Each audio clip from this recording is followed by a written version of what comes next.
Soler, Okada, Resort World, anong pang mga casino pinaglalaroan mo? Okada, hindi po kami nakarating doon. Saan? Soler. Soler po. Magkano pinatalo mo dyan? Your Honor, hindi po ako naglaro ng pera ko dito. Ano, kanino pera? Pera gobyerno? Hindi po, pera po ng boss ko. Sino boss mo? Si D. Henry Alcantara po. Totoo ba yun? Hindi po, Your Honor. Bakit ko naman po, kung pera ko po yung bakit ko po pahiram sa kanya, pagagamit ko po sa kanya? Oo nga naman. Alam mo, give me a good reason why I should not cite you in contempt. Mr. Chair, dalawa na sila, pati si Alcantara, dahil sinungaling din eh. Pareho sila. Okay, give me a good reason. Because if your reason is unacceptable to all of us here present, we will be forced to cite you in contempt. Your Honor, okay lang po bang magkwento ako para medyo maliwanag po?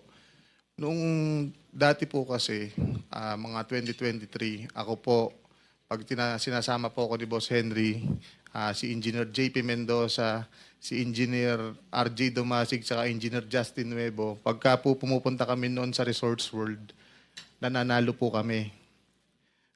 Totoo po, nananalo po kami ng umabot po ng hundreds of millions sa casino. Pero nung kaya po kami naban, Para hindi tayo magtagal, ang tinatanong kasi sa iyo ni Senator Jinggoy, bakit ka nagkaroon ng isang ID na ang pangalan ay De Guzman Marvin Santos? Ito ay inisyu sa iyo ng LTO. Paano mangyayari yon?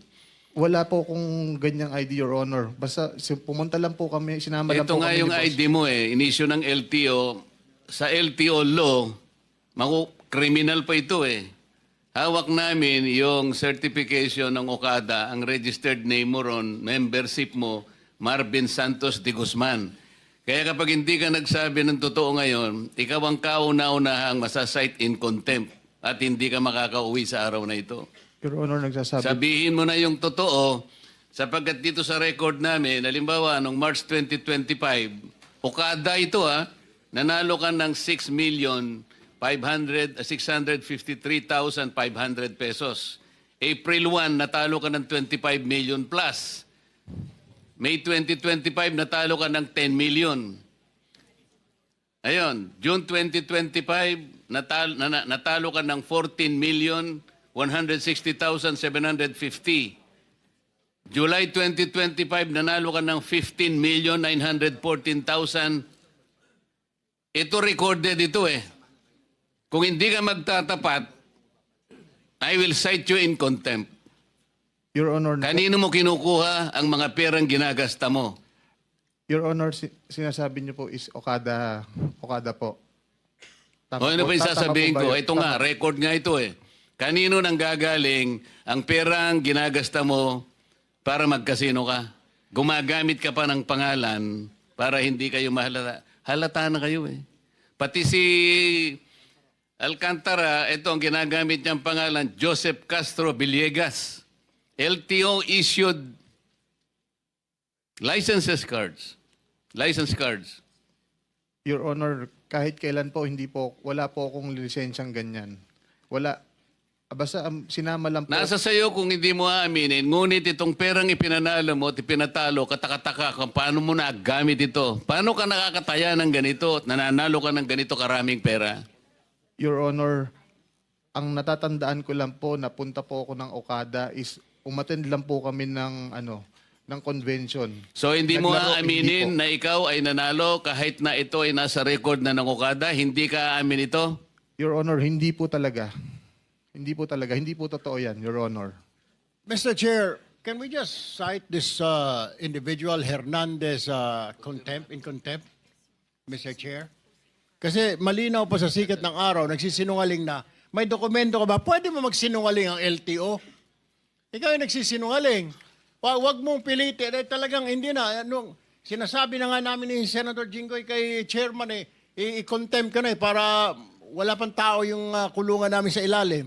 Your Honor, nagsasabi po ako ng totoo. Nandito po ako para makipag-cooperate po. Nagsasabi Kung gusto po ako mo ng makipag-cooperate, aminin mo na lang sapagkat ito yung sulat ng Okada sa akin mismo, dated September 5, 2025. Ako na nga ang nagbibigay sa iyo ng tsansa na sana umamin ka na sa kabila ng sinasabi ng makasama ko na pwede ka na naming i-contempt ngayon. Sinabi mo hindi ka nagpupunta sa Okada, di ba? Ang sabi ko po, napunta po ako sa Okada nung, ang huli ko po alala is yung parang Naglalaro May ka po. doon. Naglalaro ka doon. Was there an instance na naglaro ka doon? Ang alam ko po, No, answer me directly, please. yes po. Oh. Yes, Your Honor. The documents that are in possession with Senator Marcoleta, these documents don't lie. Your Honor, pwede po ba akong ano? Kasi po, ang pinaliwanag po ni Honorable Marcoleta, April is nandun po ako. Wala po ako doon. Hindi po ako napunta doon, Your Pero Honor. naglalaro ka doon. Doesn't matter. Nakapaglaro Magkano po ako isang beses doon. Tama ba yung sinasabi ni chairman na nagpatalo ka ng ganong kalaki halaga? Record na yan. Galing sa casino. Ang sinasabi ko sa iyo ay base sa record ng Casino Okada. Hindi namin invento ito. Kaya kung hindi mo aminin ito, mapipilitan ako pag may nag-motion dito na kasama ko at merong nag-second demotion, you will be cited in contempt. At alam mo ang magiging epekto nito. I second the motion of Senator Erwin Tulfo. Is there already a motion? I did, Mr. Chair. To There cite is this a person- motion to cite, anong pangalan na nito? Bryce Eric Hernandez, po. a.k.a. Marvin Santos T. Guzman, in contempt. And seconded by Senator Jinggoy. Any objection? Hearing none, the motion is approved. Mr. Committee Chair, cites in contempt Bryce D. Guzman, a.k.a. Marvin Santos D. Guzman, in contempt. Mr. Chair, Thank you. if I may, since he is already cited in contempt, may this representation request that hindi muna siya ikulong sa baba. Let him stay here because we still have some questions to ask to the subject resource person, Mr. Chair. The motion is well taken. Thank you, Mr. Chair. Mr. Chair, may I ask D. Alcantara, tama po ba yung binigay na pangalan ni Chairman Marcoleta na ginamit mo doon sa Okada para magparehistro? Yes, Your Honor. Magkano ang pinapatalo nyo sa casino gabi-gabi? Ako po, yung personal ko po ay sinabi ko na po dati na 100,000 hanggang 150 po. Yung sa kanila po, hindi ko po alam kung, hindi ko naman po kasi sila kasama sa table po. With the indulgence of Senator Tulfo, Go ahead. in line with that, meron po akong impormasyon, natanong ko na rin si D. Alcantara last week. Sabi nga, kayo mas mahina ang loob nyo. Ako nagpapasalamat, umamin kayo na kayo nagkakasino. Na hanggang 50, 100,000 kayo kung tumaya. Tanong ko lang si Bryce Hernandez. Totoo ba, meron ako impormasyon na meron tumataya ka raw na isang hand o isang tayaan, mga 5 milyon. Ganun kalaki. Tama o hindi? Sa Totoo. pera ko, Your Honor, sa pera ko po, hindi po. Sa pera ng bayan. Hindi rin po, Your Honor. Hindi, kasi yung nga sabi ni Senator Lacson ikaw ang matakaw sa kasi naglalaro ka pala at napakalakas daw ng loob mo. Yan ang totoo. Pero magkano ang iyong pagtaya? Yung malaki ang taya. Yung sabi mo na yung totoo. Pag naglalaro po ako gamit ang pera ng boss ko at nananalo po, totoo po yun. Ang tanong ko lang, with yung dahil si Senator Tulfo, meron din akong impormasyon na pumapasok kayo ng inyong opisina, alas 10, alas 2, umaalis na kayo, papunta na kayo ng kasino. Hindi naman daw sila, Mr. Chair, hindi naman daw sila buong linggo.